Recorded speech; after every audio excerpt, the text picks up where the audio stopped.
Okay, I'm going to go on to another type of steel bulkhead.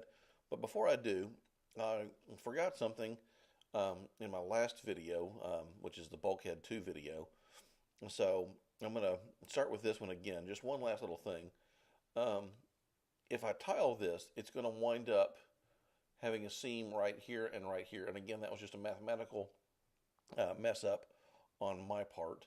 What I need to do is, again, just do our offset um, and bring it to the top and the bottom instead of the middle.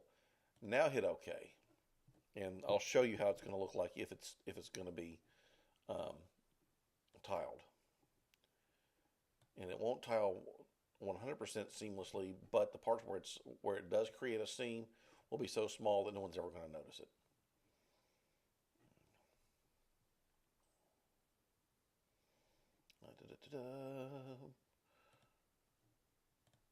Brief moment of insanity there. Hit OK, and now we'll hit preview. Now it's seaming right here. You can see a little bit of a seam, but that is so small, no one's ever going to notice that. And if they do, they're losing. They're paying attention to the wrong thing. Yeah, so right here on that strip of metal, that's where it seams, but everywhere else, it is seamless. So, and of course, really, I keep talking about tiles and creating seams. What's going to happen is, let's say if you've got a 3D cube with 6 faces in Blender, and let's say that the cube is wider than it is long or tall. It's more of a carrying crate or something like that. You're going to create a separate file or a separate image for each face. So there's not going to be any tiling or seaming going on anyhow. But this is just a good way. This 800 by 800 document, that's just a good way to practice. That's not how you're going to actually build it. That's not the size that you're going to build it. Let's put it that way. But the techniques are all going to stay the same. So, okay. Now we'll go ahead and start with a new metal texture.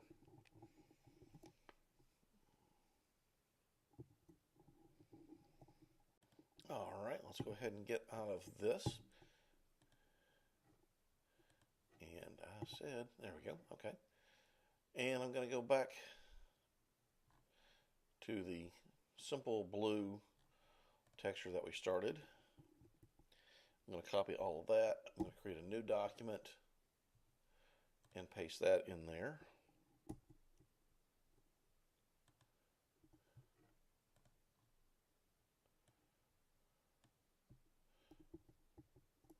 Save that and get rid of that. Okay. I'm going to throw in some scratches again in a new layer.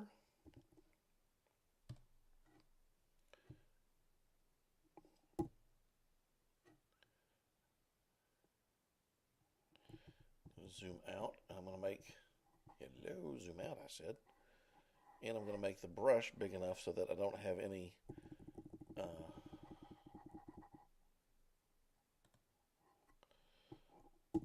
hard edges like I did last time that I said I would have started all over.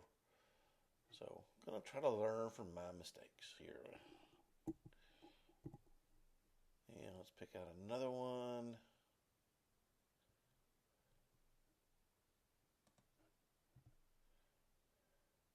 And what I'm going to do is I'm going to create a new layer for this brush.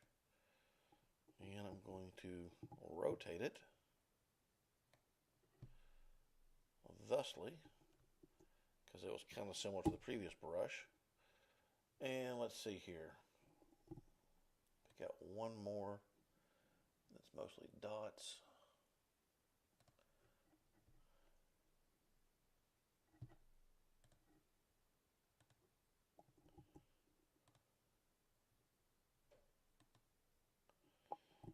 Zoom in, see if I've got any seams. There doesn't seem to be any. That was horrible. Okay, so there's some scratches, and everybody was happy. I'm just going to combine these 3 layers into one.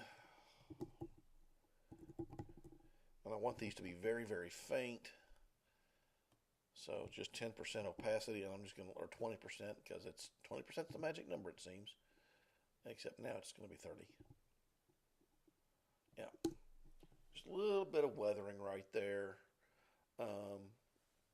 One thing I noticed is this area stands out a little bit more than it should. So I'm just going to go up to my clone stamp tool here.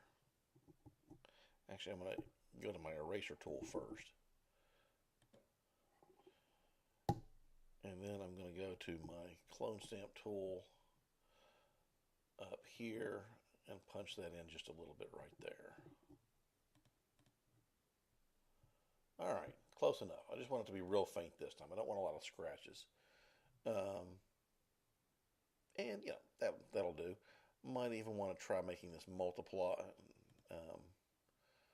Let's see here, overlay. Yeah, because I want them to be the same color. I want them to be that same blue color underneath. So, there we got just very, very light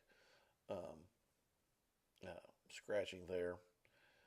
The next thing I'm going to do is I want to take this brush metal effect and I want to tone it down just a little bit as well. There's several different ways we can do that.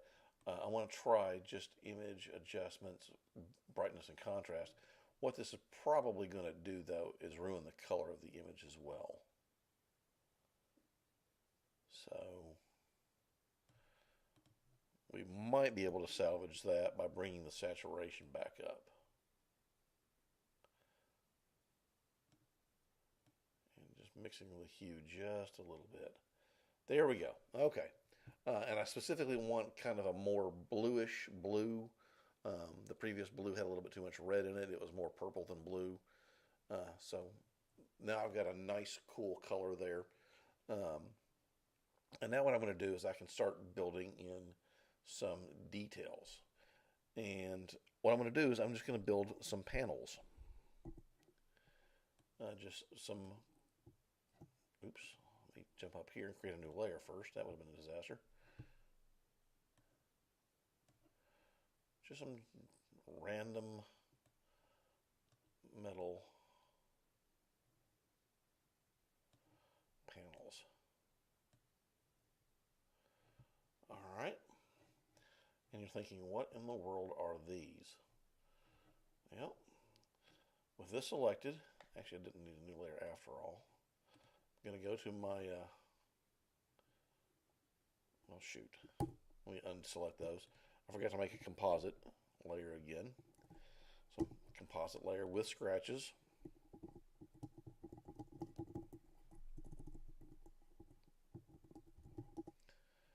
Let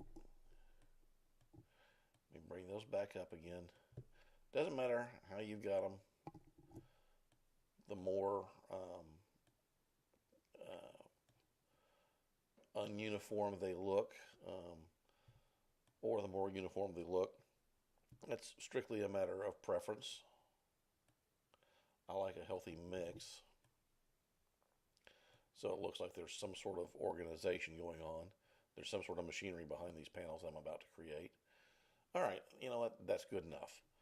I'm going to hit Control J,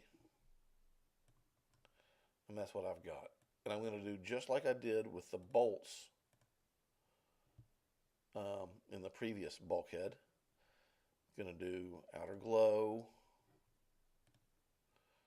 normal 75,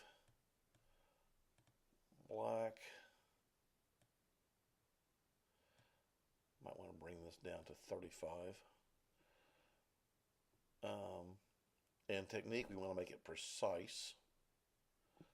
This time, boom, there, there that is. Now, these are raised panels. And also, I just noticed I put these two things over here. That's not a good idea. I want to get rid of those. All I have to do is just select them, hit delete. Or, better yet, bring them over like that. That's the advantage of this technique, is you can actually move things around, and since that shadow is actually a a layer effect, it'll create the shadow and bring the shadow with it as parts of it move. Okay, but these panels are standing out a little bit, so they're supposed to look like they're a little bit in front of the background. So I'm going to bring my levels up and I'm going to lighten them just a little bit as well. All right. So there's that. The next thing I may want to do is, so there's some raised panels. We might want to put some metal seams in here. So the next thing I'm going to do is I'm going to go to my line tool and I'm going to make it about 5 pixels. And again, I'm just making a mask here. I'm not going to actually keep this layer. And start drawing in some lines. Now the thing is, for right now, you want everything to go from side to side if it's horizontal or top to bottom if it's vertical. Trust me on this. It will make sense here in just a little bit. You'll see why, because it's going to be a really cool effect.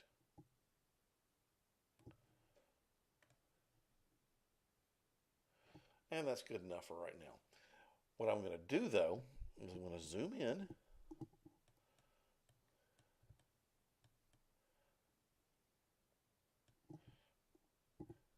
And I'm going to get rid of some of these lines on the inside. I'm just going to use the marquee tool. Nothing fancy. So there, I took out that line right there. Let's see here. Actually, I'm going to go up here and I'm going to cut this. I'm going to move this whole thing down a little bit.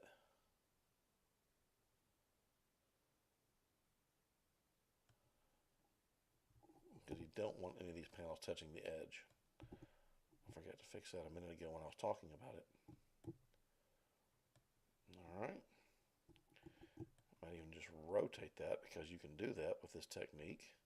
How cool is that? Bring that over here.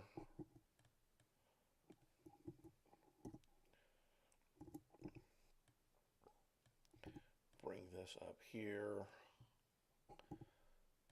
I'm going to move these away from the lines now.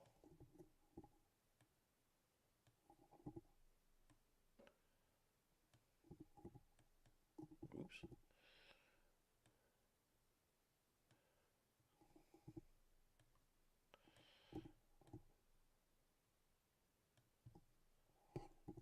And this thing up here is just too...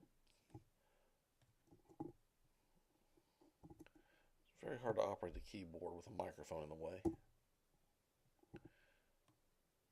Because I don't want these panels sitting on top of a seam. That's not how real metal works. And it's not obvious to us now, but later on it would have been, even instinctively.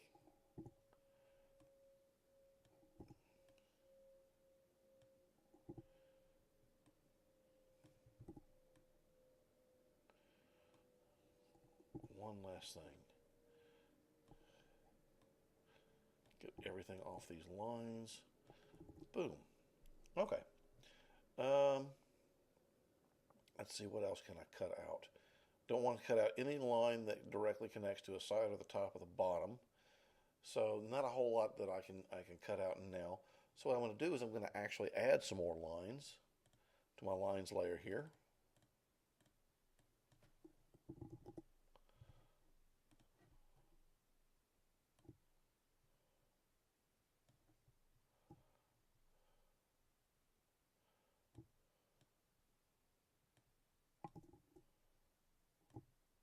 I'm even going to create a diagonal here,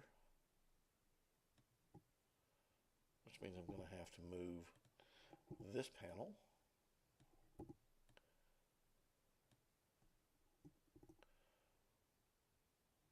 All right. In retrospect, probably should have done the lines first.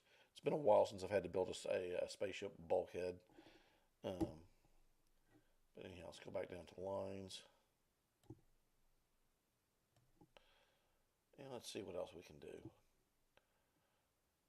These we kind of want to make a little bit busy because they're going to add a lot of visual interest.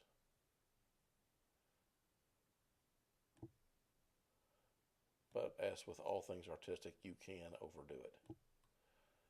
Don't let that happen to you. All right, that's good enough for right now. I'm going to just select all the pixels that are filled in the lines layer, turn the lines layer off. I'm going to invert my selection, go down to the comp with scratches layer, hit Control J again. So that's what I've got there. I'm going to bevel and emboss this. I'll turn this on so you can see the magic happen.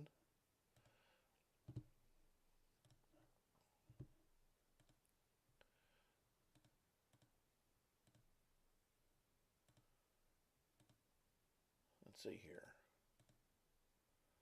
Yeah, we'll go with chisel hard there. The size, we want to decrease that to 3 or 2. Bring our depth up though.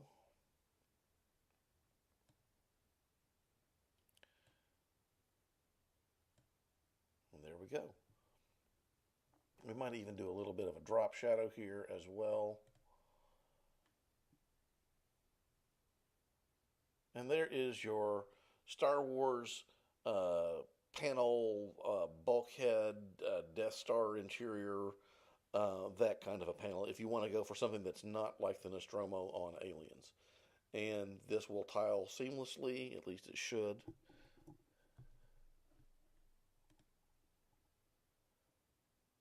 Hello?